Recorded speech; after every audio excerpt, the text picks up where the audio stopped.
Christian persecution continues to those who practice their faith all over the world. The Martyr's Oath is a new book that captures eyewitness stories of hope and courage from people who have survived Christian persecution in 30 countries.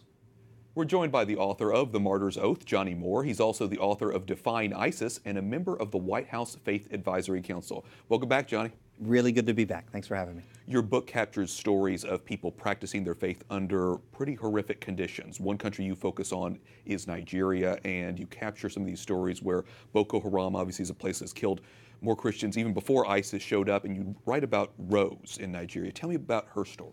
Yeah, I mean, this is a little lady that we interviewed in Nigeria. Boko Haram showed up in her house one night. They beheaded her husband, beheaded her children, and they're chasing after Rose as she's leaving. And the terrorists, or Boko Haram terrorists, are saying, you know, say Allah Akbar, say Allah. They're trying to do as they've done in so many places in the world, trying to convert her on the spot, right? Rose, this Christian woman, Allah Akbar. They're chasing her with the same knife they used to kill her husband and her kids in front of her eyes. And what you find in the Martyr's Oath is the transcript of her testimony to us, the actual words she told us. And here's what she said, Wyatt. She said, every time, they're chasing around, slicing as they're going. She's running. Every time they told me to say, Allah Akbar, she said, I looked back at them and I screamed, Jesus. Allah Akbar, Jesus. Allah Akbar, Jesus. And this is just like a little lady in Nigeria. Pretty incredible. You challenge the readers of the book to take the Martyr's Oath, and you refer back to it throughout the book. Tell me exactly what is the Martyr's Oath and how does it help people's faith? Yeah, well, I entitled the book The Martyr's Oath because of an experience I had in India about 15 years ago. I attended a Bible school graduation, and at the end of this graduation service, there was an extra step. They all had to stand up and they had to take a Martyr's Oath.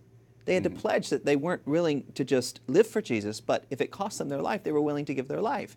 Because in our Christian theology, you know, we as Christians, we are willing to die for Jesus, not because of anything we'll get from him, but because we've already been given his grace, his forgiveness, his love. When we face a moment of conversion, convert or die, like so many Christians in northern Iraq, Syria, and many other countries in the world, including India, Nigeria, and other places, many Christians have chosen to be willing to die for Jesus at the drop of a dime. And so I encourage people to thoughtfully, prayerfully ask themselves. You can go to martyrsoath.com. You can actually read the oath and decide if you're willing, you know, to do that. Are you willing to live for a Jesus they're so willing to die for? And you know, I actually took that Martyr's Oath 15 years ago, and I prayed and I fasted before I took it, because it's such a powerful thing. Such an important message, and one that's vital in this day and age. Johnnie Moore, author of The Martyr's Oath, thanks so much for talking with us. Thanks for having me.